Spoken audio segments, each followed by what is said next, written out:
கர்த்தருடைய பரிசுத்த நாமம் மகிமைப்படுவதாக. சங்கீதம் 91, 14, 15, 16 இந்த 3 வார்த்தைகளையும் கர்த்தர் நமக்கு இந்த மாதம், இந்த வருஷத்தின் கடைசியில் வாக்கு தத்தத்தை கொடுத்திருக்கிறார். வாசிக்க கேட்போம். அவன் என்னிடத்தில் வாஞ்சியா இருக்கிறபடியால் அவனை விடுவிப்பேன். என் நாமத்தை அவன் அறிந்திருக்கிறபடியால் அவனை உயர்ந்த அடைக்கலத்தில் வைப்பேன். அவன் என்னை நோக்கி கூப்பிடுவான், நான் அவனுக்கு மறு உத்தரவு அருளி செய்வேன். ஆபத்தில் நானே அவனோடு இருந்து அவனை தப்புவித்து அவனை கனப்படுத்துவேன். நீடித்த நாட்களால் அவனை திருப்தியாக்கி என் ரட்சிப்பை அவனுக்கு காண்பிப்பேன். ஹல்லேலூயா. 8 ஆசீர்வாதங்கள். நான் அவனை விடுவிப்பேன். முதல் ஆசீர்வாதம், நான் அவனை விடுவிப்பேன். இரண்டாவது ஆசீர்வாதம், நான் அவனை உயர்ந்த அடைக்கலத்தில் வைப்பேன். இரண்டாவது. மூன்றாவது, நான் அவனுக்கு மறு உத்தரவு அருளி செய்வேன். நான்காவது ஆசீர்வாதம், நான் அவனோடு இருப்பேன். ஐந்தாவது ஆசீர்வாதம், நான் அவனை தப்புவிப்பேன். ஆறாவது ஆசீர்வாதம், நான் அவனை கனப்படுத்துவேன். ஏழாவது ஆசீர்வாதம், நான் அவனை திருப்தியாக்குவேன். எட்டாவது ஆசீர்வாதம், நான் அவனுக்கு காண்பிப்பேன். ரட்சிப்பை காண்பிப்பேன் இருக்கு, நான் ஆசீர்வாதமாக உங்களுக்கு சொல்கிறேன். நான் அவனுக்கு காண்பிப்பேன். 8 ஆசீர்வாதம். இந்த மாதம் நம்ம சுதந்திரிச்சிட்டு தான் 1ஆம் தேதிக்குள்ளே நுழையணும். அல்லேலூயா சொல்லுங்க. நான் அவனை விடுவிப்பேன். நான் அவனை உயர்ந்த அடைக்கலத்தில் வைப்பேன். நான் அவனுக்கு மறு உத்தரவு அருளி செய்வேன். நான் அவனோடு இருப்பேன். நான் அவனை தப்புவிப்பேன், அவனை கவனப்படுத்துவேன், அவனை திருப்தியாக்குவேன், அவனுக்கு காண்பிப்பேன். 8 விதமான ஆசீர்வாதங்களை ஒரு ஒரு ஒரு தேவ மனிதன் இருதயத்தின் ஆழத்திலிருந்து எழுதுகிறார். எவ்வளோ ஆசீர்வாதமாக ஆண்டவர் அவரை எழுத வைக்கிறார் பாருங்களேன். இல்லை, ஒரு மோசையை கொண்டு கர்த்தர் இந்த ஜபத்தை எழுத வைக்கிறார். 8 விதமான நன்மைகள். நான் இந்த 8 ஆசீர்வாதமும் பல தேவ மனிதர்களுக்கு பொருந்ததோ இல்லையோ, யோசுவாவுக்கு அப்படியே பொருந்தியது. யோசுவாவை தான் ஆண்டவர் விடுவித்தார். அவன் ஒரு அடிமைத்தனத்தில் இருந்தவன், ஸ்லேவாக இருந்தவனை சன்னா கர்த்தர் மாற்றினார். அடிமைத்தனத்தில் இருந்த அவனை கர்த்தர் எகிப்திலிருந்து விடுதலை ஆக்கி விடுவித்தார். 2வது, உயர்ந்த அடைக்கலத்தில் தேவன் வைத்தார். அப்படின்னா என்ன அர்த்தம்? உயர்ந்த அடைக்கலம் அப்படின்னா ஒரு பெரிய ஆபத்தே இல்லாத இடம்.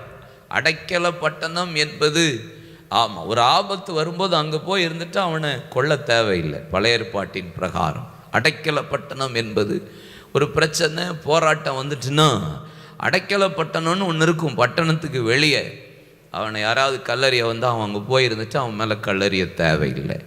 யாராவது கொலை பண்ண வந்தால் ஓடி போய் அந்த அடைக்கல பட்டணத்துக்குள்ளே போய் உட்காந்துட்டு அவனை கொலை செய்ய முடியாது. ஒரு குஷ்டரோகி வியாதியாக இருந்தால் அவனை ஆசாரியன் போய் அடைக்கல பட்டணத்தில் போய் இருன்னு சொன்னால் அங்கே போய் அவன் சுகமாகிற வரைக்கும் இருக்கலாம். அப்போது ஒரு பாதுகாப்பான இடம்தான் அடைக்கல பட்டணம். இப்போது யோசுவாவுக்கு உயர்ந்த அடைக்கலம் அப்படின்னா என்ன? நான் பார்த்த வரைக்கும் யோசுவாவுக்கு ஒரு உயர்ந்த அடைக்கலம் என்ன? அவன் ஆசரிப்பு கூடாரத்தை விட்டு விலகாதிருந்த ஒரு வாலிபனாக இருந்தான். அவனுக்கு அதுதான் ஒரு பெரிய பாதுகாப்பாக கர்த்தர் வைத்தார். நான் அவனுக்கு மறு உத்தரவு அருளி செய்வேன். யோசுவா எப்பெல்லாம் ஜெபித்தாரோ, யோசுவா கடந்த நாட்களில் கூட தம்பி நானேஸ் பேசும்போது அவன் கர்த்தரோடு பேசி முடித்த பின்பு சூரியனே கெபியோன் மேலும் சந்திரனே ஆயிலோன் பள்ளத்தாக்கின் மீதும் தரித்து நெல் என்று சொன்னபோது கர்த்தர் இம்மீடியட்டாக அவனுக்கு மறு உத்தரவு அருளி செய்து ஒரு இரவை கர்த்தர் பகலாய் மாற்றினான். நான் அவனை தப்புவிப்பேன். எத்தனையோ சத்துரு, 31 ராஜாக்கள், 7 ஜாதிகளையும் யுத்தம் பண்ணி ஜெயித்து ஆண்டவர் அவனை பல விதத்தில் கர்த்தர் தப்புவித்தார். நான் அவனை கனப்படுத்துவேன். உபாகம் 31:7, யோசுவா 3:7, யோசுவா 4:14 எல்லாவற்றிலும் கர்த்தர் யோசுவாவை கனப்படுத்தினார். நான் அவனை திருப்தியாக்குவேன். என்ன திருப்தி?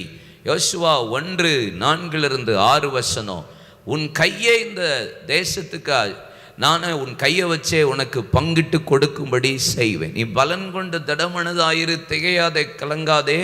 இவர்கள் பிதாக்களுக்கு கொடுப்பேன் என்று ஆணையிட்டு கொடுத்த தேசத்தை நீதான் பங்கிட்டு கொடுப்பாய். யோசுவா 18 யோசுவா 21 எல்லாவற்றிலும் இவன் தான் பங்கிட்டு கர்த்தர் அவனை திருப்தி அடைய பண்ணினார். சொல்றான், நானும் என் வீட்டாரும் வென்றார். கர்த்தரையே சேவிப்போம். ஆராதனையில் திருப்தி, பங்கிட்டு கொடுக்கிறதுல திருப்தி, சுதந்தரிச்சதுல திருப்தி. கர்த்தர் யோசுவாவை கொண்டு சுதந்தரிக்க பண்ணி திருப்தி அடைய பண்ணினார். நான் அவனுக்கு ரட்சிப்பை காண்பிப்பேன். எல்லாவற்றிலும் கர்த்தர் அவனுக்கு காண்பித்தார். விடுதலையை காண்பித்தார், ஆண்டவருடைய பிரசன்னத்தை காண்பித்தார், யோர்தான் பிரிகிறதை காண்பித்தார், செங்கடல் பிரிகிறதை காண்பித்தார், எரிகோ விழுகிறதை காண்பித்தார், வனாந்திரத்தில் வழி நடக்கிறத காண்பித்தார். எல்லாவற்றையும் கண்கள் கண்டது. கடைசியில் வாக்குத்தத்தத்தை மோசே பார்க்க முடியல. அவன் தூரத்திலிருந்து பார்த்தானே தவிர சுந்தரிக்க முடியல. உண்மையான ரட்சிப்பை கண்டான். அவன் மோசேயின் ஊழியக்காரனாய் இருந்தவனே. யோசுவா 1:1-2 24 வாசித்தா, கர்த்தருடைய ஊழியக்காரனாய் கர்த்தர் அவனை மாற்றி காண்பித்தார். இந்த 8 வார்த்தையும் யோசுவாவுக்கு பொருந்தும். இந்த மாதம் நான் உங்களை சொல்கிறேன், இது யோசுவாவும் உடனே சுதந்திரிக்கிறது நமக்கு உடனே நம்ம கூட இது ட்ராவல் ஆகிக்கிட்டே இருக்குது. அப்போ திரும்பியும் கர்த்தர் நம்ம மேல் அந்த கிருபையை வைக்கிறார். இந்த மாதம் ஆண்டவர் உங்களை கனப்படுத்துவா. இந்த மாதம் உங்களை உயர்ந்த அடைக்கலத்தில் வைப்பா. இந்த மாதம் உங்கள் கண்கள் காணும். இந்த மாதம் உங்களை விடுவிப்பா. இந்த மாதம் உங்களோடு கூட இருப்பா. உங்களை தப்புவிப்பா. ஆமென் சொல்லுங்க. உங்களை கனப்படுத்துவார், எல்லாவற்றிலும் திருப்தியாக்குவார், உங்களுக்கு ரட்சிப்பை காண்பிப்பார், நன்மையை காண்பிப்பார், விடுதலையை காண்பிப்பார், ஆசீர்வாதத்தை காண்பிப்பார். எதெல்லாம் பார்க்கணும்னு நீங்கள் ஆவலோடு இருக்கீங்களோ, இந்த year end before entered in the new year உங்கள் கண்கள் எல்லாவற்றையும் காண்கும், பார்க்கும், உயர்த்துவதை, கனப்படுத்துவதை, திருப்தியாக்குவதை கர்த்தர் உங்களுக்கு செய்வார். அல்லேலூயா, ஆமென். ஆனால் ஆண்டவர் ஒரு பெரிய நிபந்தனைலாம் ஏன் சில நேரம் ஆண்டவர் கண்டிஷன் அப்ளைன்னு போடுறாரு? ஏன் சில நிபந்தனைக்கு உட்பட்டதுன்னு சொல்கிறாரு? ஏன் சில காரியத்துக்கெல்லாம் சில காரியம் நீ செய்ப்பா, இதை ஒப்பு கொடுப்பா. எவர் தானே பிரிகிறீங்களா? உங்களை பரிசுத்தப்படுத்தி கொள்ளுங்க. உங்கள் வஸ்திரங்களை தோய்த்து உங்களை பரிசுத்தம் பண்ணிக்கொள்ளுங்க. இன்றைக்கு நாளைக்கு உங்கள் மடியில் பரிசுத்தம் பண்ணிக்கொள்ளுங்க. நாளை மறுநாள் உங்கள் மத்தியில் கர்த்தர் உங்களை அற்புதங்களை செய்வார். ஒரு காரியத்தை தேவன் எப்போவுமே சொல்லும்போது, ஆபிரகாமே நீ தேசத்தை, இனத்தை, தகப்பன் விட்டு வெளியே வா, நான் உனக்கு காண்பிக்கிற தேசத்துக்கு போ, நான் உன்னை ஆசீர்வதிப்பேன், உன்னை பெருக பண்ணுவேன், உன் பேரை பெருமைப்படுத்துவேன், உன்னை ஆசீர்வதிக்கிறவர்களை ஆசீர்வதிப்பேன், உன்னை சபிக்கிறவர்களை சபிப்பேன். நீ இங்கேயே இரு, எகிப்துக்கு போவாத, இங்கே இருந்தீன்னா உன்னை பஞ்சதேசம்னாலும் உன்னை ஆசீர்வதிப்பேன், உன்னை 100 மடங்கு பலனை தருவேன். எல்லாத்துக்குமே கண்டிஷன் அப்ளை இல்லை. ஒரு எக்ஸாம் போடுறாரு. எப்பயுமே ஒரு எக்ஸாம் இல்லாமல் பாஸ் பண்ண முடியாது. ஒரு டெஸ்ட் இல்லாமல் ரிசல்ட் கிடையாது. ஆமாம், ஜெயம் இல்லை, மதிப்பு இல்லை. அப்படின்னா நான் இப்படி பார்க்குறேன், வாக்குத்தத்தத்துக்கும் ஆண்டவர் ஒரு மதிப்பு வச்சிருக்கிறாரு, வேல்யூ வச்சிருக்கிறார். இந்த வேல்யூவை நம்ம கையில் கர்த்தர் கொடுக்குறாருன்னா நம்ம அதை மதிக்கணும்ல, நமக்கு மதிப்பு தெரியணும்ல. மதிப்பு தெரியணும். அந்த மதிப்பு தெரியறதுக்கு தான் சில காரியத்தை கர்த்தர் நமக்கு செய்கிறார். வாலண்டியராக ஆண்டவர் எதையுமே புகுத்துகிறவர் அல்ல. வேல்யூ தெரியணும். என் பிள்ளைக்கு நம்ம ஏன் சின்ன பிள்ளைங்களுக்கு சில காரியத்தை கையில் கொடுக்குறது, மதிப்பு தெரியாது இந்த பிள்ளைக்கு, அதனால நம்ம கொடுக்கறது இல்லை. ஒரு ஸ்டேஜ் வருது. ஆமாம், அப்போது சில காரியத்தில் ப்ராக்டிஸ் தேவைப்படுது, சில காரியத்தில் பிரயாசப்பட வேண்டியிருக்கு, சில காரியத்தில் ஒப்பு கொடுக்க வேண்டியிருக்கு, சில காரியத்தில் விட வேண்டியிருக்கு. பல விஷயத்தை தேவன் நம்மகிட்ட எதிர்பார்க்கிறார். ஏன்னா கொடுக்குற ஆசீர்வாதத்தினுடைய மதிப்பு நமக்கு தெரியணுன்ட்டு. இல்லைன்னா தெரியுமா? சரி, இப்போ 3 ஆசீர்வாதம். உண்மையான அன்பு, சொல்லுங்க. உண்மையான அறிவு, உண்மையான அவரை கூப்பிடுதல், 3 காரியம். இப்போ 8 ஆசீர்வாதம். அந்த எக்ஸ்பெக்டேஷன் ஆண்டோட்ட இருக்கிறது 3 தான். உண்மையான அன்பு இருந்தால் போதும், உண்மையான அறிவு இருந்தால் போதும், உண்மையாக அவரை தேடினா போதும். இந்த 3 செஞ்சாலே போதும். இப்போ நான் ஒன்று தான் இன்றைக்கி நான் சொல்ல போகிறேன். உண்மையான அன்பு. அவன் என்னிடத்தில் வாஞ்சையாயிருக்கிறபடியா நான் அவனை விடுவிப்பேன். அவன் என்னிடத்தில் அன்பாயிருக்கிறபடியால் நான் அவனை விடுவிப்பேன். அவன் என்னை ரொம்ப நேசிக்கிறதுனால இந்த 8 ஆசீர்வாதத்தையும் நான் அவனுக்கு தாரேன் அப்படிங்கிறார். அப்போது வாஞ்ச, அன்பு, பிரியம், ஸ்நேகம், நேசிக்கிறது. 1 நாளாகமும் 29ஆம் அதிகாரம் அதனுடைய 3ஆம் வசனம், இன்னும் என் தேவனுடைய ஆலயத்தின் மேல் நான் வைத்திருக்கிற வாஞ்சை. எது இருக்கு? சர்ச்சு மேல என்ன இருக்கான் அவனுக்கு? தாவீது வாஞ்சையினால நான் பரிசுத்த ஆலயத்துக்காக நான் சவதரித்து வைத்த அனைத்தும் தவிர எனக்கு சொந்தமான பொண்ணு வெள்ளி என் தேவனுடைய ஆலயத்துக்கு கொடுக்கிறேன். எனக்கு ஒரு பெரிய ஆசை சர்ச்சு மேலே. சர்ச்சுன்னா எனக்கு போதும், சபைன்னா எனக்கு இவ்வளோ இஷ்டமாக இருக்குது. சபை மேலே ஒரு வாஞ்சை. அல்லேலூயா. ஞாயிற்றுக்கிழமை மாத்திரம் வாஞ்ச வரமாட்டுக்கு. எப்படா நேரம் கிடைக்கும், எப்படா நான் குடும்பமாக சர்ச்சுக்கு போவேன்னு எனக்கு அவ்வளோ ஆசையாக இருக்குது. சர்ச்சுக்கு வந்தாலே ஒரு சந்தோஷம் வருது பிரதர். வாஞ்சை. என்னது? அப்போ வாஞ்சை. தாவீது சொல்கிறான், நான் ஆலயத்தின் மேலே இருக்கிற வாஞ்சையினால, அன்புனால என்கிட்ட இருக்கிற எக்ஸ்ட்ரா ஏற்கனவே சவதரித்து வச்சுருக்கேன், அது போக எனக்குன்னு சொந்தமாக வச்சுருக்கேன் பாருங்க, பொண்ணு வெள்ளி என் தேவனுடைய ஆலயத்திற்கென்று நான் கொடுக்கிறேன். சங்கீதம் 84:2 பாருங்களேன். என் ஆத்மா ஆலயத்தின் மீது ஒரு வாஞ்சை. 2வது, என் ஆத்மா கர்த்தருடைய ஆலய பிரகாரங்களின் மீது வாஞ்சையும் தவணமாய் இருக்கிறது. என் ஆத்மா எப்படி இருக்கான்? அவனுக்கு ஒரு வாஞ்ச சபை மேல, இவன் ஆத்மாவே எப்படிதான் இருக்கு? எது மேல? ஆலய பிரகாரங்களின் மீது. அதனால தான் என் இருதயமும் என் மாம்சமும் ஜீவனுள்ள தேவனை எப்போதும் நோக்கி கம்பீர சத்தமிட்டு கொண்டே இருக்கிறது. ஏசப்பா ஏசப்பா அப்படின்னு சொல்லி சர்ச்சுக்கு ஓட வருது. எதுக்கு? செவ்வாய்க்கிழமையும் வர தோணுது, சாட்டர்டேயும் வர தோணுது, வெள்ளிக்கிழமையும் வர தோணுது, வியாழக்கிழமையும் வரலாம் பைபிள் ஸ்டடிக்கு. ஏன் தோணுதுன்னா சர்ச்சுக்கு போனால் நல்லா இருக்கு பிரதர். ஏன் நல்லா இருக்குன்னா வாஞ்சை. சங்கீதம் 119:40 பாருங்க. இதோ உம்முடைய கட்டளைகளின் மேல் வாஞ்சியாயிருக்கிறேன். எதன் மேல? உம்முடைய பிரமாணம், உம்முடைய கட்டளை, இது எனக்கு ரொம்ப பிடிக்குது, ரொம்ப நேசிக்கிறேன்னா அப்படிங்கிறாரு. உமது நீதியால் என்னை உயிர்ப்பையும். அல்லேலூயா. அது மேல ரொம்ப வாஞ்சியா இருக்கு அப்படிங்கிறாரு. 1 பேதுரு 2ஆம் அதிகாரம் 3ஆம் வசனம் பாருங்க. நீங்கள் வளரும்படி புதிதாய் பிறந்த குழந்தையை போல திருவசனமாகிய களங்கமில்லாத ஞானப்பாலின் மேல் வாஞ்சையாயிருங்கள். எதன் மேல வாஞ்சையாயிருங்கன்றாரு? வசனத்தின் மேல.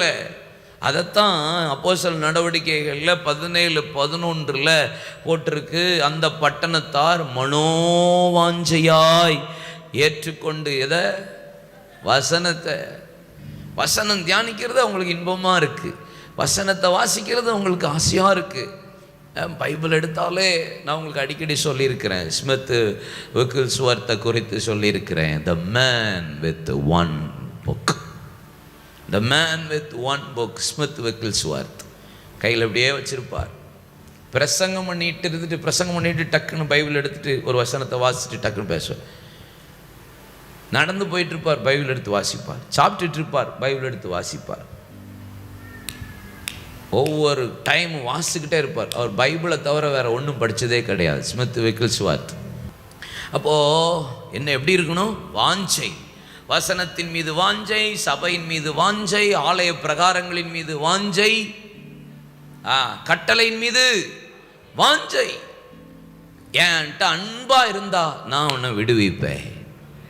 எதுலெல்லாம் வாஞ்சை, எதுலெல்லாம் அன்பு கூறணும் ஆண்டவர் நம்மகிட்ட எதிர்பார்க்கறது. சில வார்த்தைகளை உங்களோட பேசுறேன்னு. 1 பேதுரு 1ஆம் அதிகாரம் 8ஆம் வசனம் வாசிக்கலாம். அவரை நீங்கள் காணாமல் இருந்தும் அவரிடத்தில் அன்பு கூறுகிறீர்கள். நம்ம அவரை நேசிக்கிறோம் பாருங்க, வாஞ்சியா இருக்கிறோம் பாருங்க. அவரை நம்ம பார்க்கல, நம்ம மாம்ச கண்ணால இன்னும் என்ன செய்யல, பார்க்கல.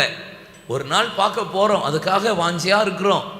ஆனால் அவரை நம்ம நேசிக்கிறோம். அன்பு கூறுகிறீர்கள். இப்பொழுது அவரை தரிசியாமல் இருந்தும் அவரிடத்தில் விசுவாசம் வைத்து சொல்லி முடியாததும் மகிமையால் நிறைந்ததுக்குமா இருக்கிற சந்தோஷம் உள்ளவர்களாய் களி கூர்ந்து. ஹல்லேலூயா. அன்பு கூறுகிறவர்களுக்கு பாருங்களேன், ஆண்டவர் நான் அவரிடத்தில் வாஞ்சியா இருக்கிறபடினால் அவர் என்னை விடுவிக்கிறார். எப்போ விடுதலை வரும்? நான் அன்பு கூறுறேன். அவரை பார்க்கல, அவர் எப்படி இருப்பான்னு தெரில, ஆனாலும் நான் அன்பு கூறுறேன். இந்த அன்பு கூறுகிற பிள்ளைகளுக்கு தான் மெய்யான சந்தோஷத்தை கத்த தருவா. சந்தோஷம்னு ஒன்று வந்துட்டுன்னு வச்சுக்கோங்களேன், விடுதலை சந்தோஷமாக வந்துடும். குடும்பத்துக்குள்ளே என்ன வேணும்? மெயினாக என்ன தேவைப்படும்? அதிகமாக சந்தோஷம், சமாதானம். அப்போது வீட்டில் ஒரு ஃபேமிலியில் மெயின் என்ன வேணும்? சந்தோஷம், சமாதானம் வேணும். இந்த சந்தோஷம் சமாதானம் எப்போ வரும் அப்படின்னா, நான் அவரிடத்தில் அன்பு கூறுகிறபடியா. இயேசு எவ்வளவு நான் அவரை காணாமல் இருந்து அன்பு கூறுகிறபடினா, நீங்கள் இயேசப்பாவை ரொம்ப நேசித்து பாருங்க, வீட்டில் சந்தோஷம் சாலிடாக வந்துடும். சந்தோஷத்துக்காக வேற எங்கேயும் போய் அலைந்து தெரிய வேண்டியவில்லை. வாருங்கள், உங்களுக்கு சந்தோஷம் இவ்வளோ ரூபாவில் கொடுக்கப்படும்னு பல பேர் போடுறான். அங்கெல்லாம் சந்தோஷம் கிடைக்காது. மெய்யான சந்தோஷம் எங்கே கிடைக்கும்? பாட்டு பாடினா வருமா? சினிமா பார்த்தா வருமா? தோத்திரம் சொல்லுங்க. ஆண்டோட்டனே ஏசப்பா நான் உங்களை நேசிக்கிறேன் இல்லை அன்பு. 1 யோவான் 4ஆம் அதிகாரம் 20-21 வசனம். தேவனிடத்தில் அன்பு கூறுகிறேன் என்று ஒருவன் சொல்லியும், தேவனிடத்தில் ஒருத்தன் அன்பு கூறுகிறேன் என்று சொல்லியும் தன் சகோதரனை பகைத்தால் அவன் பொய்யன். தான் சொல்றாரு, நீ பொய்யன். தான் கண்ட சகோதரனிடத்தில் அன்பு கூறாமல் இருக்கிறவன் தான் காணாத தேவனிடத்தில் எப்படி அன்பு கூறுவான்? தேவனிடத்தில் அன்பு கூறுகிறவன் தன் சகோதரனிடத்தில் அன்பு கூற வேண்டும் என்கிற இந்த கற்பனையை அவராலே பெற்றிருக்கிறோம். அப்போ நான் அவரிடத்துல வாஞ்சியாயிருக்கிறபடியால் அவர் என்னை விடுவிப்பார் என்றால், நான் அவர் அன்பு கூர்ந்தாதான் அந்த சந்தோஷம் வரும். நான் அன்பு கூறுறேன்னு சொல்லிட்டு என் சகோதரனை பகைச்சிட்டு இன்னும் நான் பொய்யனா இருந்தேன்னா எனக்கு எப்படி விடுதலை கிடைக்கும்? How is it possible? எனக்கு எப்படி ஏன் விடுதலை வரல? ஏன் குடும்பத்துக்குள்ள சந்தோஷம் இல்லை? ஏன் இன்னும் ஒரு விடுதலை இல்லாத ஒரு ஜீவி? ஏன்னா கண்ட சகோதரனை நேசிக்க முடியல. காணாத சகோதரனிடத்தில் எப்படி தேவனிடத்தில் அன்பு கூற முடியும்? கண்டாலேயே நம்மளால் நேசிக்க முடியல, பகைக்கிறோம், மூஞ்சி தூக்கிட்டு போகிறோம். நம்ம ஊருக்கே உபதேசம் பண்ணுவோம், ஆனால் பக்கத்தில் இருக்கிற ஆளை நேசிக்க முடியாது. சில நேரம் வலது கருத்தை ஒரு நிமிஷம் உயர்த்துங்க. அப்படி யாரையாவது நேசிக்க முடியாத ஆள் இருந்தால், இன்றைக்கி சில ஆள் மேலே கசப்பு, கோபம், வைராக்கியம், எரிச்சல் இருந்தால், இன்றைக்கி ஒரு நிமிஷம் ஆண்டவரே நான் அன்பு கூறுகிறேன்னு சொல்கிறேன், உண்மை அவன் என்னிடத்தில் வாஞ்சியா இருக்கிறபடினால் விடுவிப்பேன். ஆனால் அன்பு கூறுகிற நான் இன்னும் சிலரை நேசிக்க முடியல. காண்கிற சகோதரனை, சகோதரிய, குடும்பத்தை, யாரோ ஒருவரை இன்னைக்கு எனக்கு அந்த இருதயத்தை தாரும். இயேசுவின் நாமத்தில் வாயை திறந்து ஜெபம் பண்ணுங்க. ஆமென். அல்லேலூயா. இப்போ மத்தேயு 18ஆம் அதிகாரத்தில் ஒரு சம்பவம் இருக்குது தெரியுமா? இந்த சம்பவம் உங்களுக்கு தெரியும்ல. ஒரு எஜமான் இருக்கான், அவன்கிட்ட ஒரு வேலைக்காரன் இருக்கான். அவன் கடன் பட்டுட்டான். எஜமான் சொல்கிறான், நீ கடனை உடனே தீருன்னு சொல்கிறான். இருக்குல்லப்பா, ஆமாம் தீருன்னு சொல்கிறான். நீ கட்டி தீக்கணும் உடனே எனக்கு அதுக்குரிய பலன் இல்லை, சம்பாத்தியம் இல்லைன்னு சொன்ன உடனே எஜமான் என்ன செய்கிறான்? மன்னிச்சிட்றான். கரெக்டாக சிம்பிளாக சொல்லுவோமே, மன்னிச்சிட்றான். மனமறையும் மன்னிச்சிட்றான். இந்த பாஸு வா என் கடனை மன்னிச்சிட்டாருன்னு போய்கிட்டே இருக்கிறாரு. ஆண்டி வேலை இவர்கிட்ட கடன் வாங்கின ஒரு பாஸ் வராப்புல, அதுவும் கொஞ்சம் கடன் தான் நான் தர முடியல, எனக்கு கையில் அந்த மாதிரி திராணி இல்லைன்னு ஒன்று பிடிச்சி கொண்டு போய் எங்கே கொண்டுறான்? காவலில் போடுறான். இதை அறிஞ்சு அவனுக்கு இன்ஃபர்மேஷன் போகுது, ஏற்கனவே பெரிய கடனை மன்னிச்சவனுக்கு, ஏண்டா நான் உன் கடனை மன்னிச்சிருக்க, நீ அவன் கடனை ஏன் நிற்காம போயிட்ட, நீ இறங்க வேண்டாமா அப்படின்னு கேட்டதுக்கு அவனை எங்கே கொண்டு போட்டான்? உபாதிக்கிறவன் இடத்துல போட்டான். 35ஆம் வசனத்தை வாசியேன் சார். நீங்களும் அவனவன் எல்லாம் சொல்லிட்டு நம்மளை பார்த்து சொல்றாரு, நீங்களும் அவனவன் தன் சகோதரன் செய்த தப்புதங்களை மனப்பூர்வமாய் மன்னியாமற் போனான். இந்த மன்னிப்பு தேவனிடத்தில் அன்பு கூறுகிறவர்கள் சகோதரனை அன்பு கூர்ந்தாதான் இந்த மன்னிப்பு வரும் என்று பரமபிதா உங்களுக்கு இப்படி செய்வார். நீங்க மன்னியாமல் போனாலும் நம்மளையும் எங்க தான் போடுவாரு? நம்ம அவ்வளவு சேட்டையை கொடுத்துட்டு அடுத்த ஆள் சேட்டை கொடுக்குற போது நம்ம ஏதோ பயங்கர நீதிமான் மாதிரி பேசிட்டுலாம் இருக்கக்கூடாதுன்னு. மிஸ்டேக் அங்கங்கே வந்துச்சுன்னா கரெக்ட் பண்ணிக்கோங்க. ஃபேமிலியில் அதை செய்யுங்க, மனைவிட்ட அதை செய்யுங்க, புருஷன்ட்ட அதை செய்யுங்க, பிள்ளைகள்கிட்ட செய்யுங்க. நம்ம கரெக்டாக இருந்தால் தானே பிள்ளைங்கள் கரெக்டாக இருக்கும்பா. நீங்கள் ஜெபம் பண்ணால் தானே பிள்ளைகள் ஜெபம் பண்ணும். பெற்றோர் முட்டி போடுறத உங்கள் பிள்ளைகள் பார்த்தா தானே உங்கள் பிள்ளைகள் முட்டியை போடும். நீங்கள் ஜெபம் பண்ணி ஆவியில் அந்நிய பாஷை பேசுகிறத பார்த்தா தானே உங்கள் பிள்ளைகள் அந்நிய பாஷை பேசும். நீங்கள் கணவன் மனைவியும் சண்டை போடாமல் இருந்தால் தானே பிள்ளைகள் சண்டை போடாமல் இருக்கும். நீங்கள் மற்றவங்கள பற்றி தப்பாக பேசாமல் இருந்தால் தானே உங்கள் பிள்ளைகள் மற்றவங்கள தப்பாக பேசாமல் இருப்பாங்க. நீங்கள் அதிகாலை எழும்பி ஜெபம் பண்ணுறதை பார்த்தா தானே உங்கள் பிள்ளைகள் அதிகாலை எழும்புவாங்க. நீங்களும் சோம்பேறித்தனமாக படுத்திருந்தா உங்கள் பிள்ளைகளும் சோம்பேறியாக தானே இருக்கும். நீங்களும் மற்றவங்கள பற்றி தப்பாக பேசுனா அவங்களும் தப்பாக தானே பேசுவாங்க. நீங்கள் ஜெபிக்காமல் இருந்தால் அவங்களும் ஜெபிக்காமல் தானே இருப்பாங்க. நீங்கள் பைபிள் வாசிக்காமல் இருந்தால் அவங்களும் பைபிள் வாசிக்காமல் தானே இருப்பாங்க.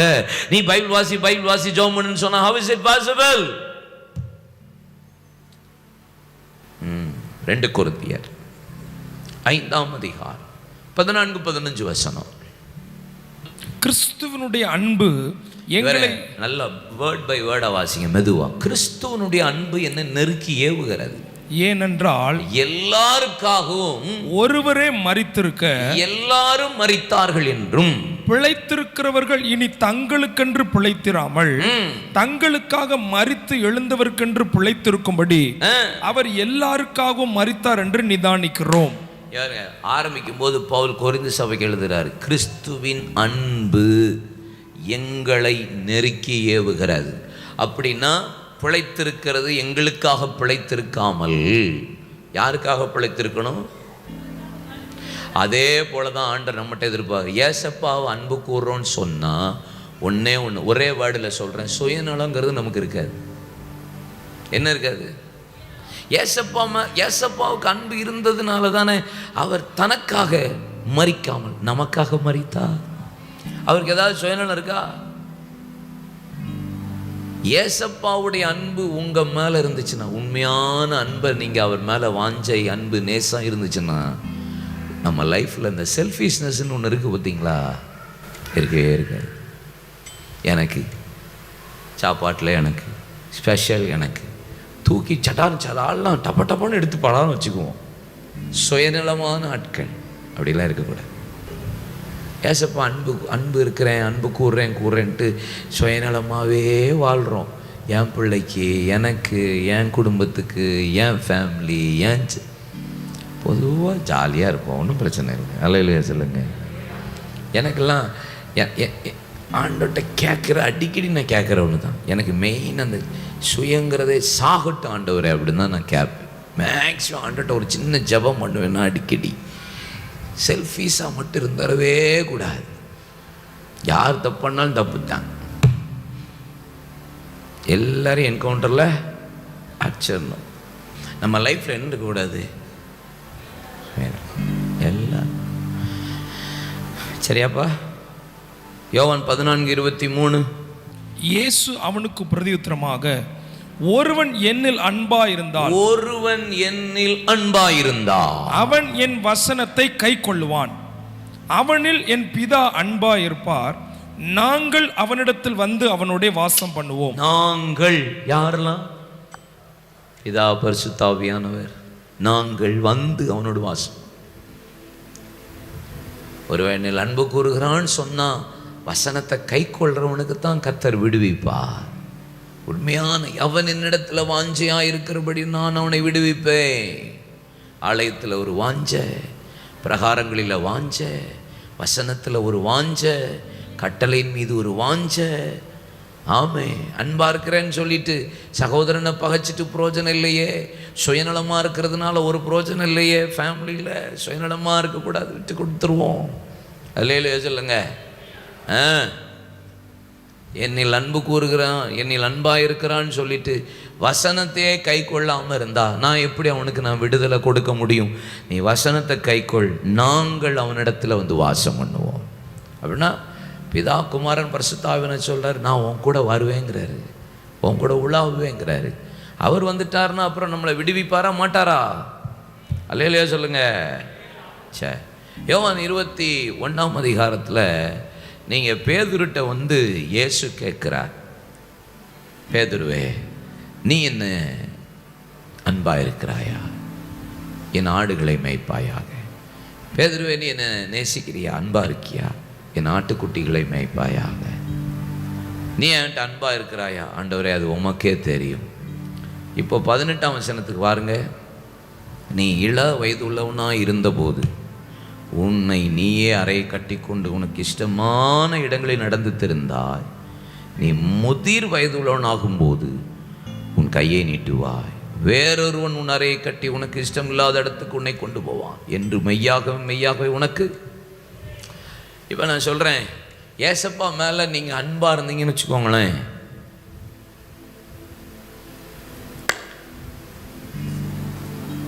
நீங்கள் உலகத்தின் மீது அன்பாக இருந்தா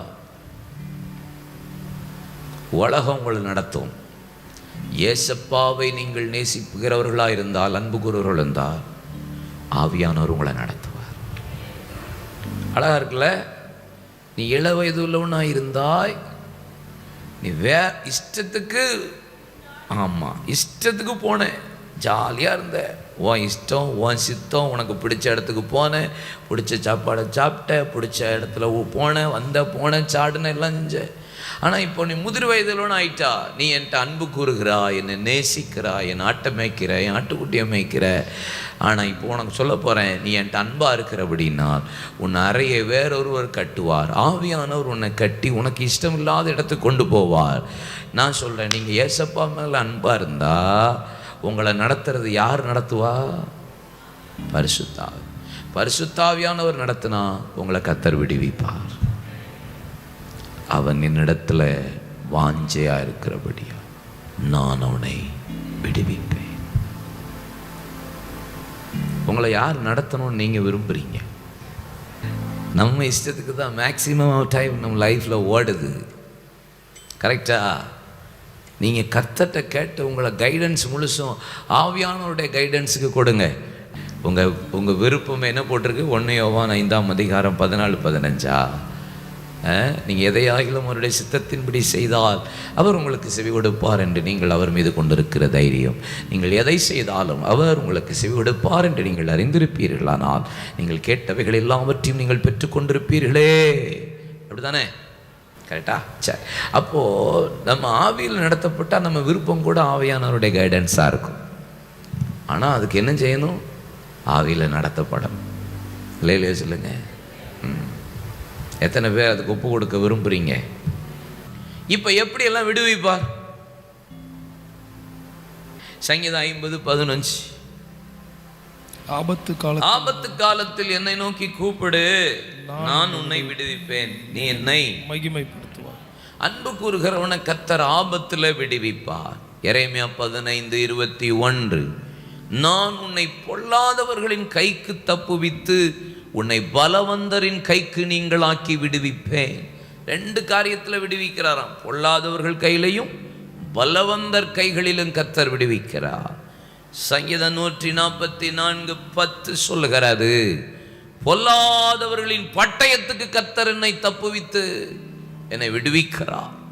உபாகம் 25:18 வாசிங்க. நீ இளைத்து விடாய்த்திருக்கையில் பின் வருகிறவன் பாளையத்தில் உள்ள பலவீரர்களை எல்லாம் வெட்டினான் என்பதை நினைத்திரு. யார் இந்த பொல்லாதவருடைய பட்டயம்? அமலேக்கின் ஆவி. இந்த பொல்லாத கைக்கு, அமலேக்கியரின் கைக்கு நம்மளை விடுவிக்கிறார். நீங்கள் ஆண்டவர்கிட்ட அன்பு கூறும்போது அமலேக்கின் வல்லமைக்கு கர்த்தர் நம்மளை விடுவிக்கிறார். கடைசி வேர்டு இதை மட்டும் சொல்லி முடிச்சிருவோன்னு. ஓசியா 13:14, அவர்களை நான் பாதாளத்தின் வல்லமைக்கு நீங்களாக்கி மீட்பேன், அவர்களை மரணத்துக்கு நீங்களாக்கி விடுவிப்பேன். மரணமே உன் வாதைகள் எங்கே? பாதாளமே உன் சங்காரம் எங்கே? மனமாறுதலின் கண்களுக்கு மறைவானதாயிருக்கும். பாதாளத்துக்கும் மரணத்துக்கும் நம்மளை விடுவிக்கிறார். அல்லேலூயா. பல காரியத்தை நம்ம தொடர்ந்து தியானிப்போம். கண்களை மூடுவோம், கர்த்தரை நோக்கி பார்த்து ஜெபிப்போம்.